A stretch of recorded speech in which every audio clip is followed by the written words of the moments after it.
So what do you think, Rick, relative to if you're going to coach today and suddenly turn into a 30-year-old, what would you take away to apply at the level you coached at from this? What are they ready for when you're working with them?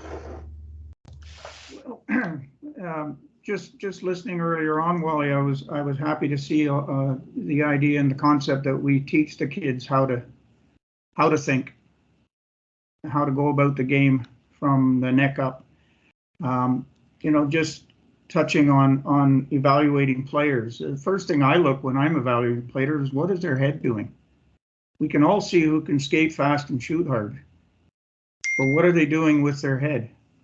Is it fixed or is it scanning? It's one of the first things that I pick out, especially the higher level players that I'm working with.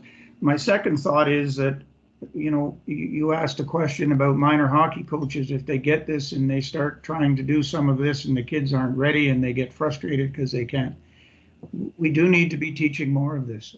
In my mentoring, I don't see very much teaching the concepts of the game, teaching them how to read and how to react, what to look for, what to do when they see a result, a reaction on the other side. What do they do?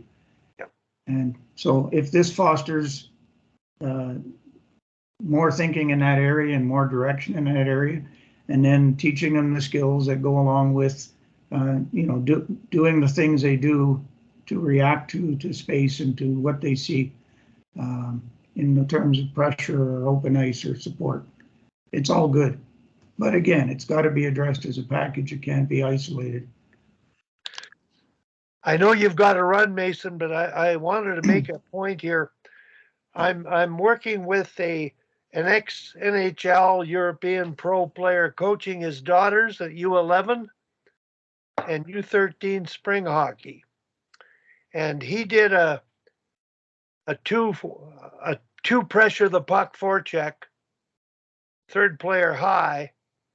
There's no reading and reacting, and it's effective because at that age level, it's just pressure, pressure, pressure. But they played a team from Saskatchewan on the weekend who was at a higher skill level, better team play. They moved the puck, and that forecheck, they never even had an opportunity to take advantage of a 1-2-2 or backing off and steering and trying to create where you could pressure after the breakout. So I'm worried about coaches who have this is the way we're going to play. This is what we're going to do. The kids aren't going to ever learn to think and figure things out.